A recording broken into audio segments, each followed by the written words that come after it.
अस्सलाम व्यूअर्स, आप देख रहे हैं आज़ाद डिजिटल। मैं हूं नौशीन तारिक। जनाब, हैपनिंग्स कुछ यूं हैं आज की। अली अमीन गंडापुर एक बार फिर अपने ऊपर तनकीद का जवाब देते हुए मीडिया में नजर आए और इसके साथ साथ उन्होंने कहा कि उनकी पॉलिटिकल कमेटी ने 27 सितंबर को केपीके में जलसे का ऐलान किया है। इसके अलावा भी कुछ और बातें भी उन्होंने की हैं खान साहब के हवाले से, उस पर भी डिस्कस करेंगे। इसके अलावा जनाब, भारत ने स्पोर्ट्समैनशिप की धज्जियां उड़ाते हुए ऑपरेशन सिंदूर की जो है जहमत को मिटाने की एक नाकाम कोशिश करते हुए क्रिकेट को भी क्रिटिसाइज कर दिया है। ये भी एक हॉट इशू है आज के दिन का। इसके अलावा जो है इमरान खान की बहन रुबीना खान की ट्वीट भी ज़ेर बहस है। ये पूछेंगे सीनियर सहाफ़ी तज़किया हसन अयूब खान से। अस्सलाम वालेकुम। वालेकुम अस्सलाम, क्या हाल है? खैरियत से? मैं ठीक, आप कैसे हैं? अच्छा, मैं तो सुन रहा था कि आप अली मीन की गुफ्तगू की बात कर रही थी। हाँ। वो गुफ्तगू थी? देखिए, कुछ गुफ्तगू तो वो कर रहे हैं। 2 दिन से वो मीडिया पे आ रहे हैं, गरज रहे हैं, बरस रहे हैं। पीटीए वाले कह रहे हैं, बकौल पीटीए वालों के बकवास कर रहे हैं। अच्छा। पीटीए के कुछ लोग कहते हैं कि वो बकवास कर रहे हैं। मैं नहीं कहता, पीटीए वाले कह रहे हैं बकवास है। वैसे जो गुफ्तगू कर रहे हैं वो गुफ्तगू है या कुछ बकवास है? देखिए, उन्होंने कहा है खान साहब मुज़ाकरात के लिए तैयार है, लेकिन बड़ों के साथ। यही तो वो सही कह रहे हैं बेचारे। देखें, कुछ बातें तो वो सही कह रहे हैं ना, आप मानिए। नहीं, वो पीटीए वाले ठीक कह रहे हैं। मैं तो पीटीए वाले के साथ हो गया हूँ। कमाल नहीं है वैसे। क्या बातें हैं यार, वो तो पहले दिन से पाँव पकड़ने को तैयार है। पाँव को पकड़ाई तो दे ना। पाँव पकड़ने की भी उनको अब जो है ना वो सहूलत नहीं है। तो अब बेचारे क्या करें? अब रोज चीखें या पिटें, ये इनके पास है। और देखिए, अली मीन गंडापुर की गैर संजीदा गुफ्तगू है, उसके ऊपर आप कमेंट चाह रही हैं। देखिए, शोधा के हवाले से मैंने कल भी बात की थी कि उनके जनाजों में शिरकत नहीं की इसने। ये बेसिकली चीफ एग्जीक्यूटिव है सूबे का, और जिस तरीके की वो बातें कर रहा है, 45,000 दहशतगर्द लाभ जो बसाए हैं उन्होंने सूबे के अंदर, अमन खुद तबाह किया। और अब जो लोग इसको क़याम अमन को यकीनी बनाने के लिए अपनी कुर्बानियाँ दे रही हैं, उनको जो है ये ऑनर नहीं देते।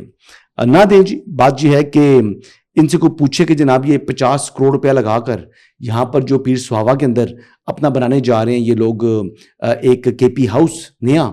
अच्छा। जब सुबह 800 अरब का मकरूज है ऑलरेडी, ऐसी सूरत हाल में इस तरह की शाही खर्चियों की किसने इनको इजाजत दी है? कौन इनको अक्लमंद कहेगा, दानिशमंद कहेगा, जब दहशतगर्दी के खिलाफ जंग में रोज आपकी अफवाज कुर्बानियां दे रही हैं, आपकी पुलिस की कैपेसिटी नहीं है।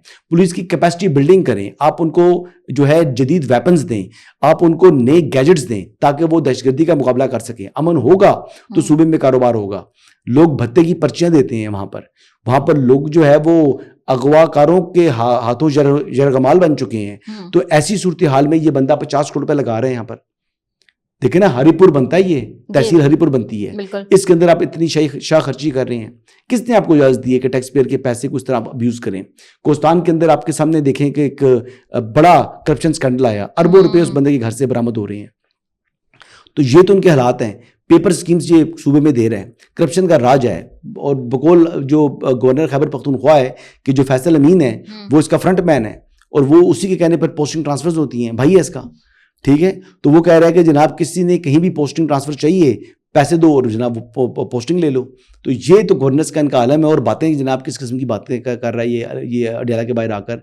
एक तरफ कहता है जी मैं सोशल मीडिया टीम को जवाब देने ही हूँ, दूसरा सोशल मीडिया टीम के प्रेशर के ऊपर अडियाला के सामने बैठे हुए तो हम दूसरा दिन है, ठीक है। ये कोल ऑफ फिल्म में तजाद है, और ये भागने का तो चैंपियन है अपनी बात से। बाहर तो बैठे हुए, लेकिन कहते हैं खान साहब से मिलने नहीं दिया जा रहा। सीएम तो मिल ही सकते हैं, वो या खुद नहीं मिलते। पता नहीं जी क्या ड्रामेबाजी है, ड्रामेबाजी लग रही है मुझे तो। ये हकीकत तक दूर दूर तक मुझे ताल्लुक दिखाई नहीं दे रहा।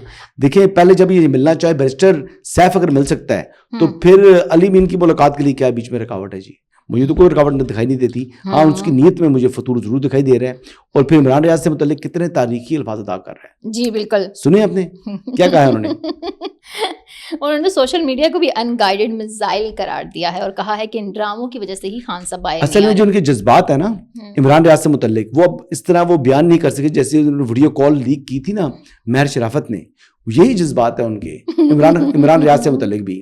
और माफ कीजिएगा, इमरान रियाज साहब के भी ऐसे ही जज्बात हैं अली मीन जो है ना गंडापुर से मुताल्लिक। तो अली मीन को तो लोग बड़े पार्लिमानी गैर पार्लिमानी अल्फाज में याद करते हैं पीटीआई वाले।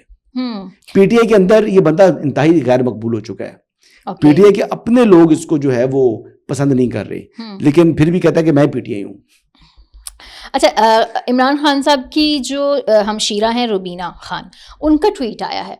अब उन्होंने अपनी ट्वीट को, काफ़ी सख्त ट्वीट है ये, बुशरा बीबी और उनकी फैमिली पर उन्होंने सवाल उठा दिया है कि हमें जब भी कभी कोई तहाइफ इस तरह का मिला तो चैरिटी में जमा करवाया गया, जबकि उन्होंने मेरा ख्याल से ये तोशा खाना केस 2 के सिनेरियो में एक ट्वीट किया। इसको आप कैसे देखते हैं? जी, बुशरा बेगम ने चीज़ें जो हैं वो आती थी जाती थी, एक्वायर उन्होंने की हैं और सेल प्रोसीड से एक्वायर की हैं, तो ये तो बेसिकली जुर्म है ना। कल भी मैं आपको समझा रहा था, यही बात समझाई थी कि यूसुफ रजा गिलानी की जो फैमिली है, सॉरी, जो यूसुफ रजा गिलानी की फैमिली ने जो उन्होंने ली थी, उनकी मिसेज ने ली थी, वो पेमेंट करके चीज़ एक्वायर की थी। इन्होंने चीज़ एक्वायर करने से पहले उसको बेचा और बेचने के बाद चीज़ें जो है वो उसकी रकम जमा कराई, तो ये एम्बैरेसमेंट ही है ना जी। ठीक कह रही है वो। अच्छा, पीटीआई जो है वो जो सेनेट और कायमा कमेटियों से इस्तीफों के मामले, उस पर क्या ये तजब्जुब का शिकार है, तकसीम का शिकार है? एक तरफ पीटीआई की कुछ लोग ये भी कहते हैं कि हम इस सिस्टम को मजीद सहारा नहीं देंगे, और दूसरी तरफ अभी तक मेरा ख्याल अभी तक कौमी असम्बली से भी तमाम इस्तीफे नहीं आए और सेनेट से भी नहीं आए, तो उसको तो कितना टाइम हो चुका है। तो मैंने आपको पहले दिन कहा था कि ये बेसिकली सिर्फ टोपी ड्रामा है। ये टोपी ड्रामा है। अच्छा। और ये टोपी ड्रामा कर रहे हैं और वो संजीदा नहीं है इनके लोग इस्तीफे देने के हवाले से। देखें, जुनैद अकबर से इस्तीफा तो दिलवा दिया, लेकिन जुनैद अकबर ने जब इस्तीफा दिया तो उसका बड़ा दिल बर्दाश्ता हुआ था, वो बड़ा हर्ट था, और देखें वो काम भी बड़े अच्छे तरीके से कर रहा था। एक बात मानने वाली है, जुनैद अकबर परफॉर्म कर रहा था पीएससी में, और पीएससी जो है ना वो एक कमेटी नहीं है बल्कि एक वजारत है जो कि अकाउंटेबिलिटी कर सकती है पूरी की पूरी हुकूमत की, और वो एक वॉच डॉग है। पार्लियामेंट का जो वॉच डॉग का रोल है वही रोल वो प्ले कर रही थी, और सबसे बड़ी अकाउंटेबिलिटी की कमेटी है जो कि चेयरमैन जो होता है ना पीएससी, उसका जो ओहदा है वो भी वफाकी वजीर के बराबर है। उसको चैम्बर मिलता है कौमी असम्बली में, पूरा चैम्बर मिलता है, उसको स्टाफ मिला हुआ होता है। वो basically leader of the opposition के बाद सबसे बड़ा अगर कोई ओहदा होता है ओपोजिशन का तो वो चेयरमैन पीएससी का है। अब वो ओहदा तक इन्होंने दे दिया, लेकिन ये कहते हैं जी leader of the opposition Mahmood Khan को बनाएं, तो ना महमूद खान अभी तक लीडर ऑफ द ओपोजिशन बने और ना ही जो है वो अल्लामा राजा नासिर अब्बास साहब को किसी ने लीडर ऑफ द ओपोजिशन बनने दिया है। तो यही मैं कह रहा हूँ ना, कहानी है ये बेसिकली सोचते बाद में है, ऐलान पहले करते हैं। अच्छा। तो उसका कॉन्सिक्वेंस होता है, उसका नुकसान होता है। इनकी बातों पर, इनके ऐलानात पर कोई यकीन नहीं करता। मैं तो कम से कम नहीं करता। अगर आप करती हैं तो आप बता दें। अच्छा, ये बताएं, ये जस्टिस तारिक महमूद जाली डिग्री का क्या सीन है? जामिया कराची का जो सिंडिकेट है उसने ऑलरेडी कह दिया है कि ये डिग्री जाली है। अच्छा। उसके खिलाफ स्टे ऑर्डर हुआ है सिंध की हाई कोर्ट से, और वहां पर जो है वो 1 साल से इस ऑर्डर के ऊपर काम कर रहे थे। लेकिन आज जो मामला है जाली डिग्री वाला, वो बेसिकली को वारंटो की एप्लीकेशन थी एडवोकेट मियां दाऊद साहब की। अब वो एप्लीकेशन क्या थी, उसमें को वारंटो क्या होता है? को वारंटो में वो कहते हैं जी कि जवाब लिया जाए कि वो साबित करे कि उसकी डिग्री असली है। वहां से उन्होंने वेरिफिकेशन करानी थी अपनी डिग्री की जामिया कराची से। जामिया कराची पहले ही उसको जो है वो जाली करार दे चुका है सिंडिकेट, तो फिर इनके पास ऑप्शन कोई नहीं था, लिहाजा वो स्टे के ऊपर ये मामला चल रहा था।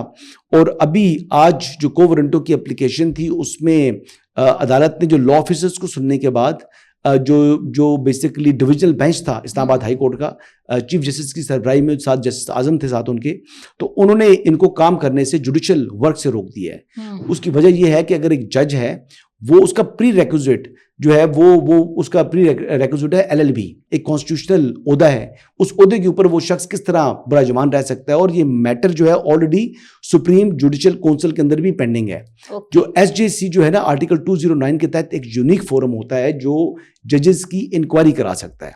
अब मैटर ये था कि ये खुद तो उसको रिमूव कर नहीं सकते, लेकिन इन्होंने जुडिशियल वर्क से रोक दिया। अब जो फैसला है, बहुत से लोग ये बातें कर रहे हैं जी कि जो डिविजनल बेंच ने फैसला दिया है ऐसी कोई पहली नजीर मौजूद नहीं है। कहते हैं जो कोई ऐसा प्रेसिडेंट मौजूद नहीं है जहां पर पहले हाई कोर्ट ने ही अपने किसी जज को काम करने से जुडिशियल वर्क से रोका हो। अच्छा, तो बिल्कुल जी ये बात दुरुस्त कह रहे हैं, इसकी पहले नजीर मौजूद नहीं है। लेकिन क्या इमरान खान साहब को जो ब्लैंकेट जो जमानतें मिली थी हाई कोर्ट ने दी थी, जिसमें उन्होंने कहा था कि जो एफआईआर अभी दर्ज नहीं हुई, अगर इनके खिलाफ मजीद भी कोई एफआईआर दर्ज होती है तो उसमें भी हम जमानत देते हैं, क्या इसकी नजीर मौजूद थी?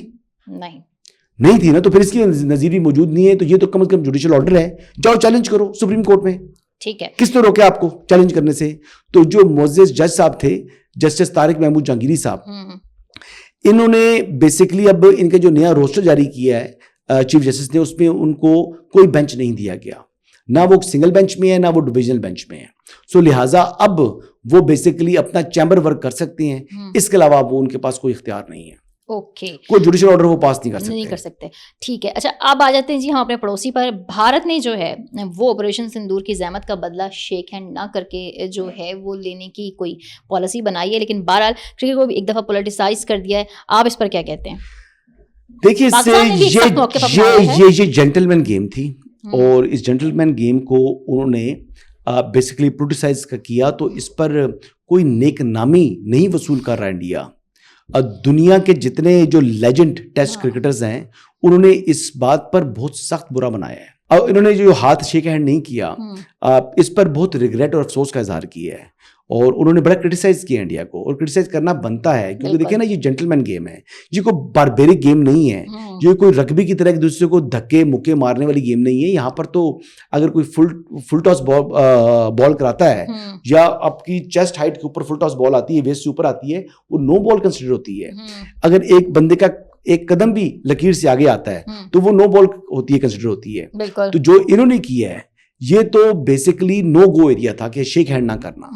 ये हमेशा रवायत है कि जब टॉस होता है तब भी कैप्टन हाथ में लाते हैं और गेम जो भी जीते दोनों टीम्स आपस में हैंडशेक करती हैं। लेकिन ये इन्होंने जो इंडिया ने अपने जो गौतम गंभीर हैं बेसिकली, गौतम गंभीर साहब जो हैं हेड कोच, ये आरएसएस माइंडसेट्स के हैं, ये बीजेपी के उसके ऊपर इलेक्शन भी लड़े हुए हैं। इस मरतबा उन्होंने इलेक्शन नहीं लड़ा था तो उनको फिर इस मरतबा उन्होंने जो बेसिकली टीम का हेड कोच बना दिया। अब उन्होंने ही बेसिकली जो कैप्टन थे इंडियन साइड के उनको कहा कि आपने हैंडशेक नहीं करना। फिर जो मैच रेफरी हैं वो मैच रेफरी साहब भी मिले हुए थे जी, वो बेसिकली कहते हैं ना कि कुत्ती चोरों से मिली हुई थी, वो इंडिया से मिली हुई थी। बहरहाल जनाब, गेम जीत कर भी इखलाकी ग्राउंड पे हार गए वो, बुरे तरीके से। Thank you very much.